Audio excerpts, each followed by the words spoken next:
एक तरफ राहुल गांधी की मतदाता अधिकार यात्रा शुरू हुई तो दूसरी ओर उसी दिन चुनाव आयोग की प्रेस कॉन्फ्रेंस हुई। इन दोनों का केंद्रीय मुद्दा चुनावों की पारदर्शिता, मतदाता सूची में कथित गड़बड़ियां और लोकतंत्र की रक्षा से संबंधित था।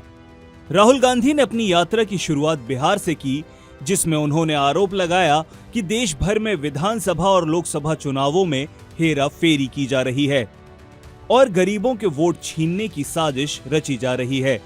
इसके जवाब में उसी दिन चुनाव आयोग ने एक प्रेस कॉन्फ्रेंस कर इन आरोपों को बेबुनियाद साबित कर दिया और कहा कि वोट चोरी जैसे शब्दों का इस्तेमाल संविधान और लोकतंत्र का अपमान है।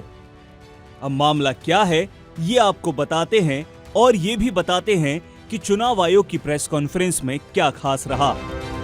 मामले की शुरुआत कहां से हुई? इस पूरे विवाद की शुरुआत बिहार में चल रहे SIR यानी स्पेशल इंटेंसिव रिवीजन से होती है, जहां चुनाव आयोग ने मतदाता सूची को अद्यतन करने का काम शुरू किया। इस प्रक्रिया में बड़ी संख्या में डुप्लीकेट वोटर्स, मृत व्यक्तियों के नाम और स्थानांतरित मतदाताओं को हटाने की कार्रवाई की गई। इसके बाद विपक्षी नेताओं ने आरोप लगाया कि चुनाव आयोग ये सब सत्ताधारी दल के इशारे पर कर रहा है ताकि वोट बैंक को प्रभावित किया जा सके। कांग्रेस नेता राहुल गांधी ने इसे वोट चोरी कहकर आरोप लगाया कि बिहार में विपक्ष के वोटर को जानबूझकर हटाया जा रहा है। साथ ही आरोप ये भी लगाए गए कि SIR के नाम पर विशेष समुदायों या विपक्षी समर्थकों के वोट जानबूझकर हटाए जा रहे हैं। विदेशी नागरिकों को जानबूझकर मतदाता सूची से हटाया जा रहा है, जबकि वे भारत के वैध निवासी हैं। वोटर सूची का सिस्टमैटिक सफाया हो रहा है ताकि सत्तारूढ़ पार्टी को लाभ हो सके।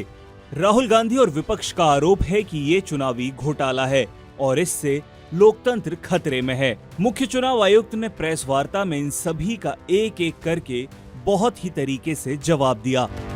सभी दलों के प्रति निष्पक्षता पर जोर। मुख्य चुनाव आयुक्त ज्ञानेश कुमार ने साफ कहा कि चुनाव आयोग के लिए ना कोई पक्ष है ना विपक्ष, सभी राजनीतिक दल समान हैं और चुनाव आयोग का काम संविधान के नियमों के अनुसार निष्पक्ष और पारदर्शी चुनाव सुनिश्चित करना है।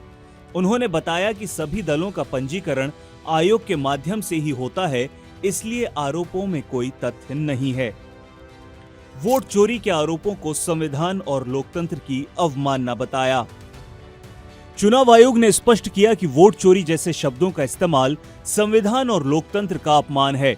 अगर चुनाव प्रक्रिया में कोई त्रुटि होती है तो उसका समाधान शिकायत और सुधार प्रक्रिया के माध्यम से किया जाता है, आरोप लगाने और जनता को गुमराह करने के लिए नहीं। आयोग ने कहा कि ऐसे आरोपों के पीछे राजनीतिक मकसद हो सकता है, जिसे जनता अच्छी तरह से समझती है। पूरी प्रक्रिया है पारदर्शी और व्यापक। चुनाव आयोग ने बताया कि ड्राफ्ट मतदाता सूची बनाने में 1.6 लाख बूथ स्तरीय एजेंट, स्थानीय अधिकारी और मतदाता सक्रिय हैं। अब तक 28,370 आपत्तियां मिली हैं, जिन्हें नियमों के अनुसार निपटाया जा रहा है। चुनाव में 1 करोड़ से अधिक कर्मचारी, 10 लाख बूथ एजेंट और 20 लाख पोलिंग एजेंट शामिल होते हैं, जिनके सामने वोट चोरी की बात करना युक्ति संगत नहीं है। मतदाता निजता का उल्लंघन स्वीकार्य नहीं।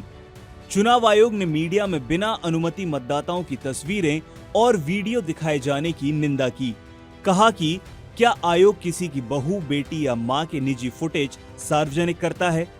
ये अनुचित है और चुनाव आयोग ऐसा कभी नहीं करेगा।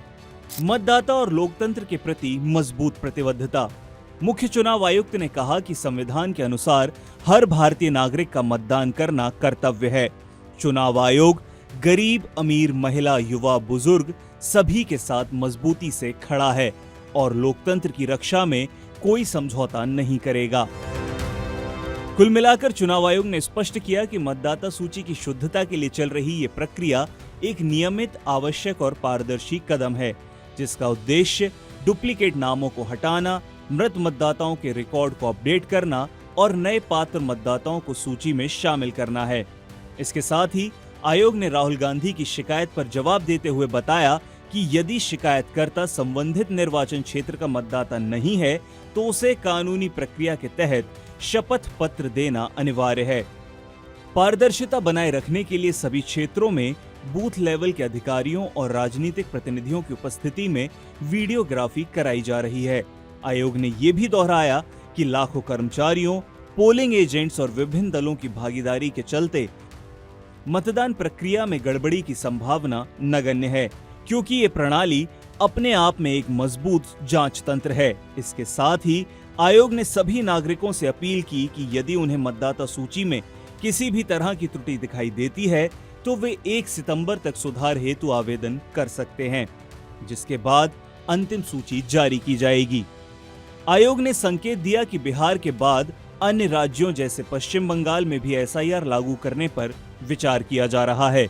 कुल मिलाकर आयोग ने ये संदेश दिया है कि वो पूर्ण निष्पक्षता, पारदर्शिता और संवैधानिक दायित्व के तहत अपना काम कर रहा है और राजनीतिक आरोपों के बावजूद वो जनता के विश्वास और सहयोग से लोकतांत्रिक प्रक्रिया को मजबूत बनाए रखने के लिए प्रतिबद्ध है।